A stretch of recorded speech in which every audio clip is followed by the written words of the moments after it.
آپ YouTube channel اس لیے بند کرنا چاہتے ہیں کیونکہ اخبار اور ٹی وی کو آپ نے کنٹرول کر لیا ہوا ہے. اخبار اور ٹی وی آپ کے خلاف بات نہیں کر سکتا, وہ سوال نہیں کر سکتا, وہ تنقید نہیں کر سکتا.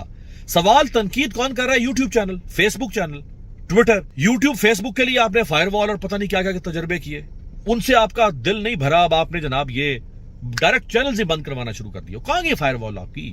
ٹھوس ہو گئی فائر وال. کیا حاصل کیا آپ؟ سوائے نفرت کے کچھ حاصل نہیں کر سکا یہ نظام, یہ ہائبرڈ سسٹم. اب میں آپ کو چینلز کے نام بتاؤں گا. اس میں حیدر مہدی صاحب, یہ خود ایک ریٹائرڈ فوجی ہیں, کینیڈا میں ہوتے, یہ وہاں سے سخت تنقید کرتے ہیں اسٹیبلشمنٹ پہ, آرمی چیف. اس کے بعد ہے جناب صدیق جان, سبی کاظمی, یہ آسٹریلیا میں ہے, پی ٹی آئی کا سپورٹر ہے. اوریا مقبول جان, آرزو کاظمی, رانا عزیر, ساجد گوندل, حبیب اکرم صاحب, متی اللہ جان, اسد طور, عمران ریاض خان. عمران خان میرا خیال ہے یہ جو چیئرمین پی ٹی آئی ہیں, یہ ان کے یوٹیوب چینل کی بات ہو رہی ہے. نیا پاکستان, یہ پی ٹی آئی کی حمایت میں ایک چینل ہے, بہت کوریج کا. صابر شاکر, آفتاب اقبال, خود پاکستان تحریک انصاف کا چینل, ڈیلی قدرت 4 سدہ جرنلسٹ. عبد القادر, یہ ایئر وائی کے رپورٹر ہیں. وجاد سعید خان, احمد نورانی, ڈاکٹر موید پیر زادہ اور شایان علی. میرا خیال ہے یہ شایان علی جو یو کے میں ایک نوجوان ہے جو عمران